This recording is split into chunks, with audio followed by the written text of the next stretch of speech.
네, 돌아온 비하인드 이성대 기자 나왔습니다. 첫 번째 볼까요? 네, 첫 번째 이슈입니다. 자, 발언 분량 몇 대 몇으로 좀 잡아봤는데요. 어제였죠. 윤석열 정부 첫 영수회담이 열렸는데 사실상 성과가 없다는 평이 중론이죠. 자, 그러다 보니까 누가 더 발언을 많이 했느냐, 뭐 이런 회담 분위기에 더 관심이 커지고 있습니다. 자, 양측 모두 윤 대통령이 어제 발언을 더 많이 했다는 데는 공감을 하고 있습니다. 다만 강론에서는 좀 이견을 보이고 있어요.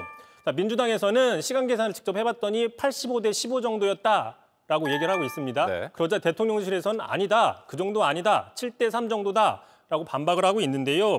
다시 얘기해서 비공개 2시간 발언을 하지 않았습니까, 회동을. 그 2시간 중에 민주당은 100분 이상 했다, 아니다, 대통령실에서는 한 84분 정도 했다, 이렇게 이견이 있는 겁니다. 네, 이 영수회담이란 표현 자체가 오랜만이기도 하지만 이런 회담이 있었을 때 이렇게 숫자까지 공개하면서 누가 더 말을 많이 했다, 이런 적이 있었나 싶기도 합니다. 네, 그래서 좀 한번 살펴봤습니다. 과거 사례. 가장 최근이었습니다. 2018년 문 대통령과 홍준표 대표, 당시에 80분 동안 각자 할 말만 했다, 이런 보도가 있고요. 네. 그보다 앞서서 2013년 박근혜 대통령과 김한길 야당 대표, 당시 많은 얘기가 오갔지만 정답은 없었다라고 얘기가 있었습니다. 자, 다시 얘기해서 회동 결과에 상관없이 서로 하고 싶은 말은 많이 했다, 또는 뭐 주로 경청했다, 대통령이. 이런 식의 회담 분위기에 대한 기사는 많이 있었지만 자, 이번처럼 대통령이 과연 얼마나 발언을 많이 했느냐를 두고 구체적인 근사치나 구체적인 비율을 놓고 공개되는 경우는 흔치 않았습니다.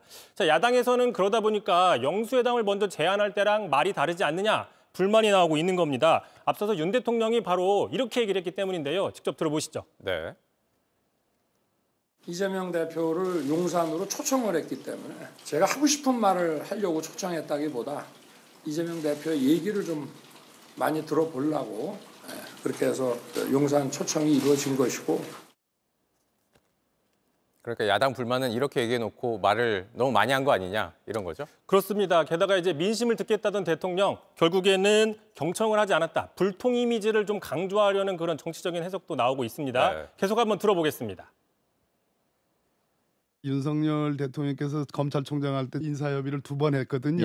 그때는 95대 5였습니다. 15대 5보다는 85대 15로 대통령 말씀이 많이 줄었구나. 그래서 좋아진 거라고 참 이렇게 해야 될 건지. 자, 그런데 이제 저런 비판은 보수 성향에서도 나왔습니다. 지난해 10월이었습니다. 강서구청장 보궐선거 참패 이후에 한 신문에서 이렇게 그 칼럼을 썼는데요. 자, 윤 대통령에게는 59분 대통령이라는 탄식조의 별명이 생겼다. 1시간 회의를 하면 대통령이 59분을 혼자 이야기한다, 뭐 이런 지적이 나왔다는 것이죠. 네. 이 다음에 만남이 또 언제 이루어질지 모르겠는데 그때는 어떻게 될지 또 지켜봐야겠네요. 다음 볼까요? 네, 두 번째 이슈 보겠습니다. 자, 내부 반란 진압 완료라고 좀 작아봤는데요. 네. 자, 이어지는 얘기입니다. 영수회담 이후에 결국 민주당은 오는 2일 날 최상병 특검을 처리하겠다 재확인하고 있습니다. 자, 국민의힘에서는 총선 참패 이후에 다른 건 몰라도 최상병 특검 정도는 받아야 되는 게 아니냐, 이런 목소리들이 나오고 있었는데 최근 들어 다 사그라드는 분위기입니다. 당내에 2명이 있었어요. 대표적으로 안철수 의원, 총선 참패 직후에는 개인적으로 특검 찬성이다라고 얘기를 했었습니다. 그런데 어제였습니다. 자, 당론이 만약에 정해진다면 당원이기 때문에 당론을 따라야 된다라고 입장을 바꿨고요. 입장이 좀 후퇴를 했네요. 그렇습니다. 확실히. 그리고 또 조경태 의원, 총선 직후에는 자, 최상병 특검을 반대할 이유가 없다, 오히려 여당이 먼저 나서야 된다라고 적극적인 입장을 밝혔는데 최근에는 특검을 야당이 일방적으로 하는 건 말이 안 된다, 여야 합의를 해야 되고 공수처나 경찰의 수사부터 지켜봐야 된다라고 입장이 조금 변했습니다. 네, 확실히 이 말의 톤이 달라진 게 느껴지는데 갑자기 이렇게 기류가 바뀐 이유가 있습니까? 일단 당내에선 당내 친윤계가 총선 결과에 상관없이 총선에 참패했음에도 불구하고 여전히 건재하다라는 것을 보여주는 방증이다, 이런 분석이 나오고 있습니다. 특히 이 친윤계로 알려진 유상범 의원, 자기가 설득했다, 이런 얘기까지 했거든요. 들어보시죠. 아마 안철수 의원도 제가 의청해서 설명을 하는 걸 들으시고는 구체적 사실관계를 다시 파악하시면서 많이 좀 생각이 바뀌신 걸로 알고 있습니다.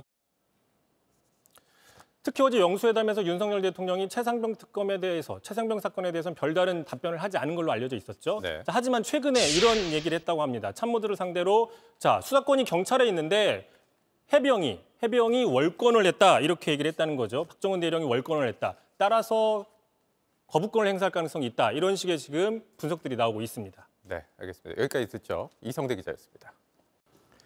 JTBC 뉴스를 시청해 주신 여러분 고맙습니다. 저희는 저녁 6시 50분 뉴스룸에서 뵙겠습니다.